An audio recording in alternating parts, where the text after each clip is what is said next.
یہ لفظ ہے جزیعہ، لیکن بعض اوقات لوگ غلط کرتے ہیں. کچھ لوگ پڑھتے ہیں ججیعہ، کچھ لوگ پڑھتے ہیں زازیعہ.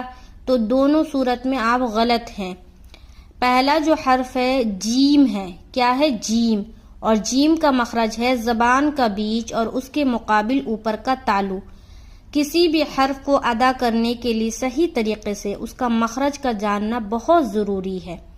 تو سب سے پہلے مخرج دیکھ لیں کہ جیم کا کیا مخرج ہے؟ زبان کا بیچ اور اس کے مقابل اوپر کا تالو.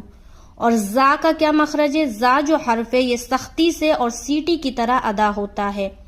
زا کا مخرج ہے زبان کی نوک اور ثنایا سفلا کا کنارہ، اور کچھ حصہ ثنایا علیا کا بھی ٹچ ہوتا ہے.